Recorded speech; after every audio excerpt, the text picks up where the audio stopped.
இப்போ ஃபவுண்டேஷன் நம்ம வந்து இவங்க ஸ்கின் ஃபினிஷ்காக இவங்க ஸ்கின் கலர்லேயே நம்ம எடுத்திருக்கோம். இதில் உங்களுக்கு ஒரு 2 பம்ப் வந்து நீங்கள் வந்து உங்களுடைய ஃபவுண்டேஷன் பிளேட்டில் போட்டுட்டு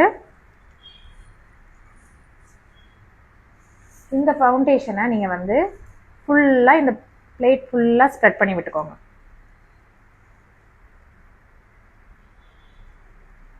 ஸ்ப்ரெட் பண்ணி இந்த ப்ரஷ்ஷையும் நல்லா இப்படி டேப் பண்ணிக்கோங்க.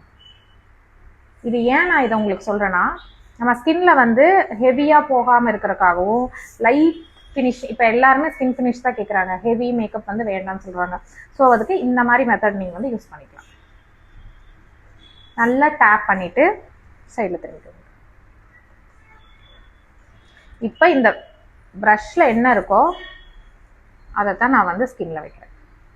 நான் வந்து இப்படி ஸ்வைப் பண்ணலை, நல்லா டேப் பண்ணுறேன். இப்போ நம்ம ஒன் சைடு வந்து ஃபவுண்டேஷன் போட்டு ப்ரஷ்லேயே டேப் பண்ணியிருக்கோம். செகண்ட் சைடு வந்து நம்ம இன்னும் ஃபவுண்டேஷன் போடலை.